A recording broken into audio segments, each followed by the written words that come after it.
Well, good evening, and thank you for tuning in to another week with Fathers Who Care. As always, it is indeed a pleasure to come back on and to share with you, the listening audience, some of the activities and program services that we've been providing recently. I know to some you may have missed me last week. Some things came up and we was not at the last minute, as do things. And so, but we had to make up for it. So we're here today. But in doing such, we had to gather up some additional information. And folks, last week that we was empowering some young folks, and some young folks were going through some changes. And it's just that when young people are going through some things, it's kind of hard to turn them off, especially with all of the stuff that's going on in the community. So when some people are coming in and they're in a negative environment, or some things have happened to them that was rather drastic, you got to be really supportive and be there for them. We were talking recently, yesterday, Tuesday. Tuesday we did a big rally for Sonia Massey. Sonia Massey is the sister that was shot and killed in Springfield, Illinois.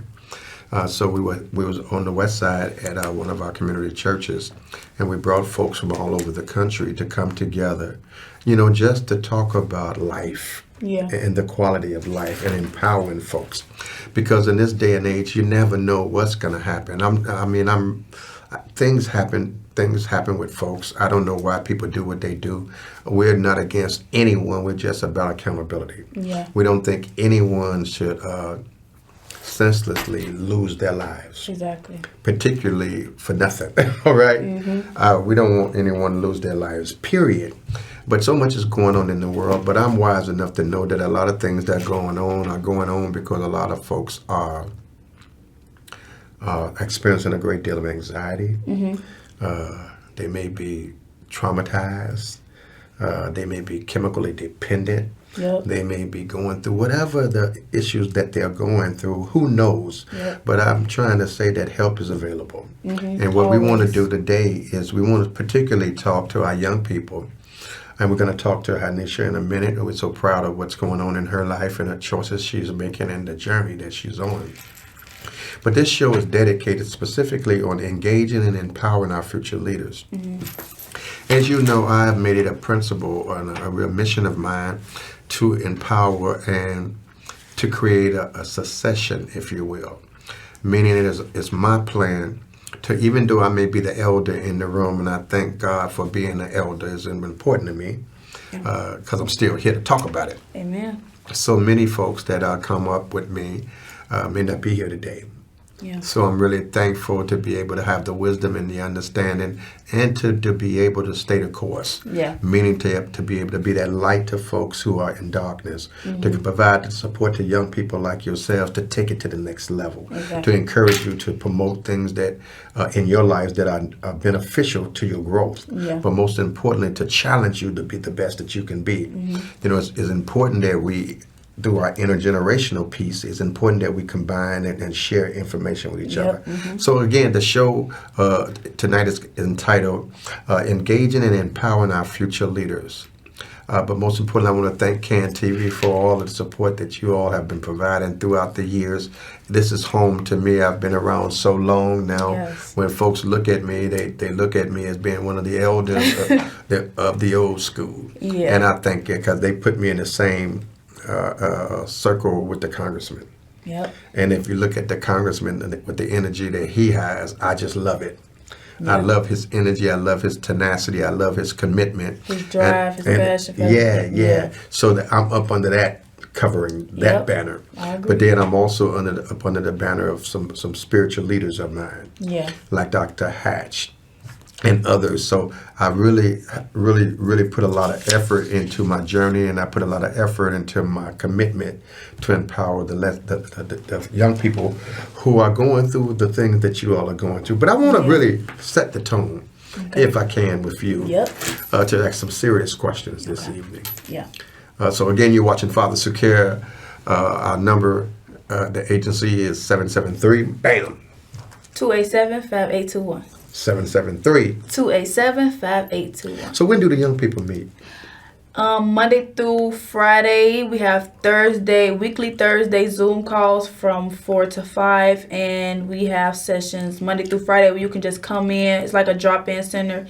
You can come in, you can do homework. We have sessions about resumes, how to make a resume, how to go to an interview, how to dress at an interview, how to present yourself properly, going on field trips, any assistance that you need with any mental health issues that you're facing.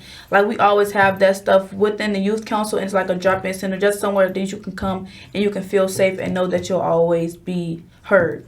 Yeah, that's important. That's real important. And I want to come to that point. Mm-hmm. That point you just referenced was where you can be heard. Exactly. And I think that's one of the biggest issues that young people are facing today, and that they're really kind of perturbed about. Yeah. I think they kind of perturbed because they don't think folks are listening. Yeah. Well, I believe that a lot of folks don't listen. Yeah. I believe that a lot of elders and others have preconceived judgments about young people, which is the worst thing you can do. Yeah. But you got to remember, we were once young. Mm-hmm. And we had to grow out of some things. Exactly. And so we had to experience some things that may not have been real pleasant. Mm-hmm. So some young people, no matter how much you pour into them or empower them or guide them, some of them may still have to go through some changes. Not all of them. Right, but some of them will. But some have to. Mm-hmm. And some of the best will have to go through. Yep, that's but true. That's not the end of your journey. Exactly. That's just a fork in the road. Mm-hmm. All right? Yep. So what don't break you, make you. All right? Amen. If you stay the course. Mm-hmm. So let's talk tonight, though, about what's going on. You being the vice president of the Youth Council, you being really committed to empowering young folks on a weekly television show that you and the West Garfield Park Youth Council host.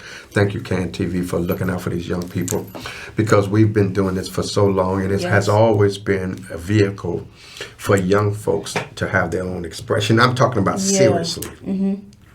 I'm talking about the same young people that you would engage in the community are the same young people that we're talking about. Yeah. We're talking about the at-risk youth. Mm-hmm. We ain't talking about cherry-picked young people. Yeah. We're talking about people who are coming through some or trying to navigate, if you will, through the west side of Chicago. Yep.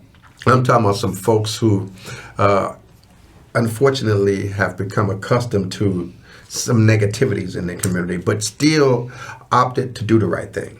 Exactly. People have choices. Mm-hmm. Young people have choices. They do. Unfortunately, a lot of young people are led by their peer groups. Yeah. So let's talk. I want to talk about you. Okay. And I want this show to be twofold. One, I want you to educate other young people and elders like myself. Mm-hmm. But also I want you to put a specific emphasis on what can we do as elders to encourage, to promote, and empower young people. I'm from the school that if my mama said, when that light come on, you gotta be in the you house. better be at home. Mm-hmm. I ain't talking about on your way home. At home already. You had to be at home, in the house. Mm-hmm. All right. Today, parents are so lax. Lenient or lax in their parental skills. Yeah. They're just letting young people do whatever young people do. Mm-hmm. So when you introduce yourself and tell me why you do what you do and what is your goal, I want to come back and I want to pose that question.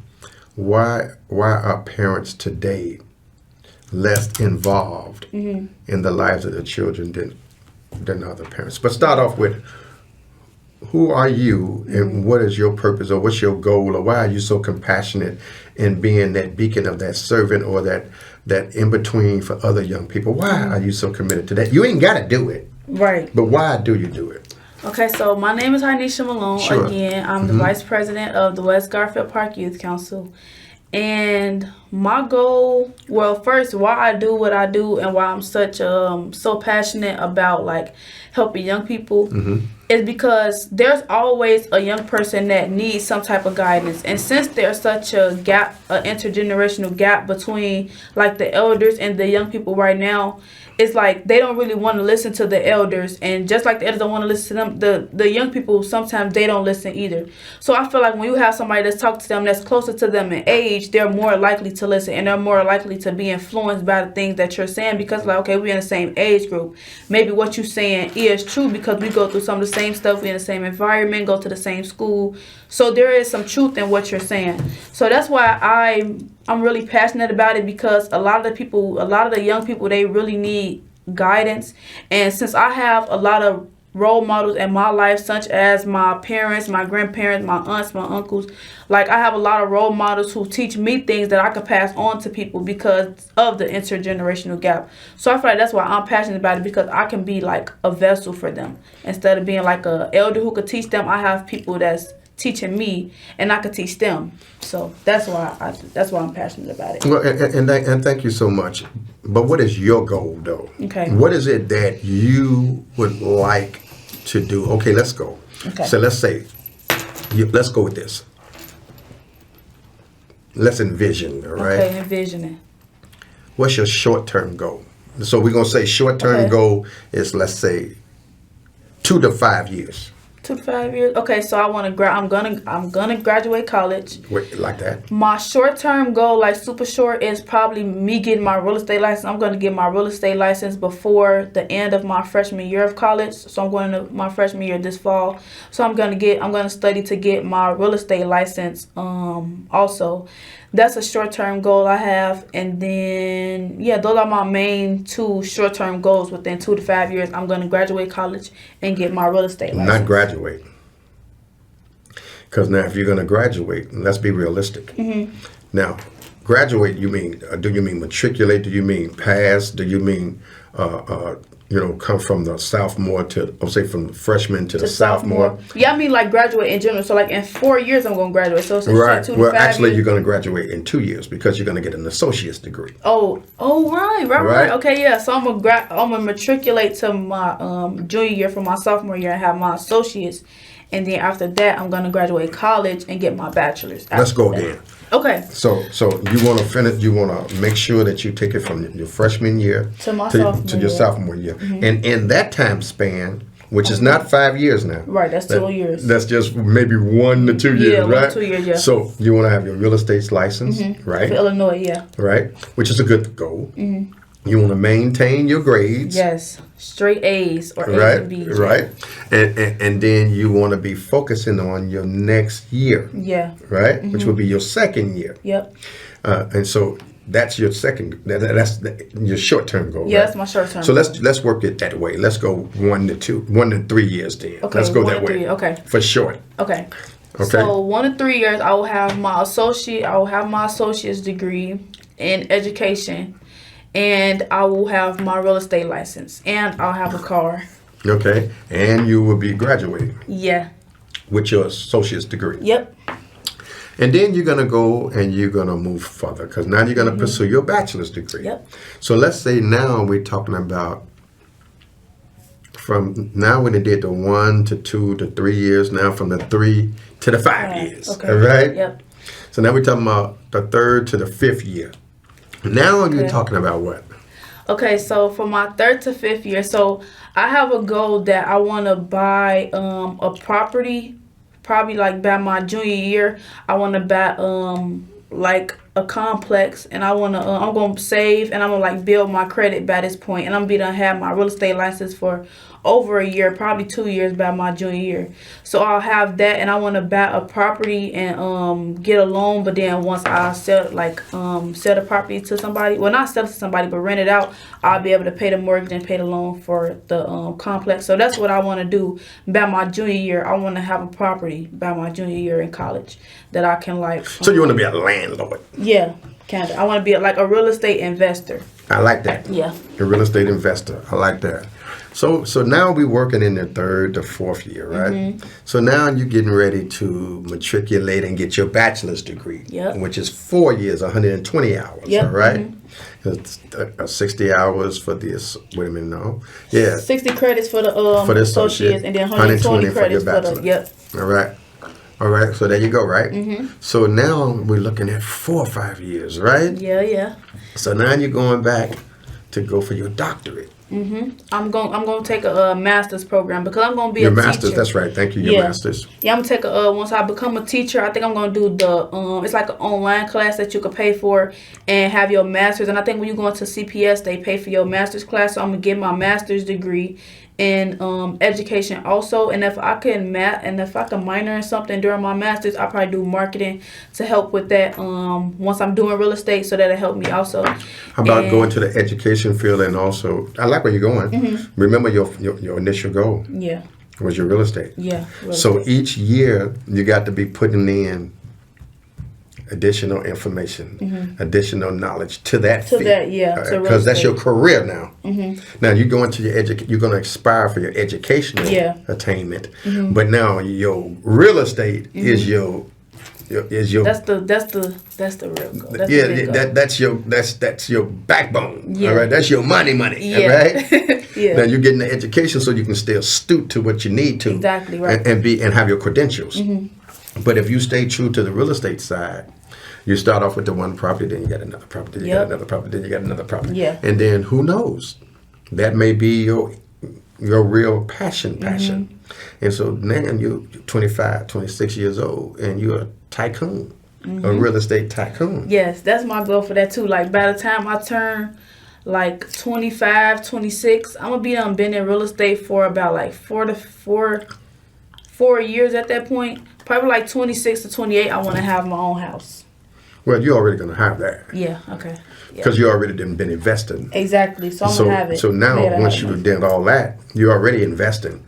So now you're just going to say, well, I'm tired of chasing all of that because I was living here and doing this. Now I may be married. Yep. All right? And I may be considering not, if not going to your degree, your doctorate degree, you may be still educationally focused. Yeah. All right? So that means that you may want to go for your doctorate, your PhD. Yeah. Which we're gonna encourage. Yeah. But now let's get back to the point. Now that was a conversation that we just had with one of our up and coming young people who continuously proved to us that she has her head on right and that she is committed to growing, to developing. And I want to thank all of those individuals at her school and those in the community and those who have poured into her life because this is the result of what happens when young people have an opportunity. Yes. This is the result of what happens when young people are being exposed. And so as an elder, my job is succession. I love what I do, don't get me wrong, but I'm wise enough to know that as time goes on, young people have to step up and stand on my shoulders and take some things to the next level. Yeah. We cannot continue to try to live in this day and age with 1959 or 1960 mentality. Yeah. All right. Yeah. It's okay to know where you come from or where your parents come from, but it's also good to know where you're going. Exactly. So it's good to bring up the roots, the elders, and bring up the young people. And as we talked before, or you shared before, bridge that intergenerational gap. So let's get on down to some other questions, all right? Okay. There's so much going on in our community. And I think you kind of alluded to it in a thank you about the differences in young people and us, the elders. Yeah. I don't consider myself old. Yeah. I do consider myself seasoned. Very seasoned. I consider myself to be rather astute to what young people like because I've been dealing with young people so long. I just feel like I'm the coolest cat that they can meet. You are. Right? And most of them really like me, right? Because I really am genuine, all right? Yeah, really genuine. But I like for young people to be young people.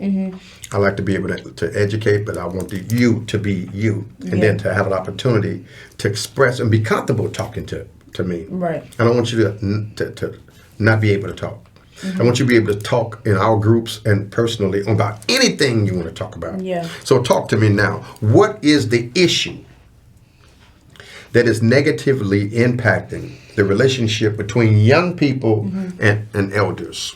I believe that it's both generations. So it's not just the it's not just the more seasoned generation that's not listening to the young people. Like I said, the young people also aren't listening to the seasoned generation because they feel like they know everything, or they feel like, oh, you already older, so you are already like, oh no, it's just something that they have where they feel like they know more than them because this isn't their generation. But at the same time, a lot of times history repeats itself, and I feel like a lot of elders try to help us with that and help us see, like, if y'all don't get on the right track, a lot of stuff that happened back then with us will happen to y'all too. So we trying to help y'all understand that, but they don't really want to listen. And the same thing goes for the more seasoned generation. They don't really want to listen to the young people because they feel like, I know more than you, you don't know nothing, and they treat them as if they're beneath them. So you know how you talk to young people, you talk to them, you actually try to listen to them, see what they saying, see what they about, and see what they know already, so that you can help them grow on what they already know.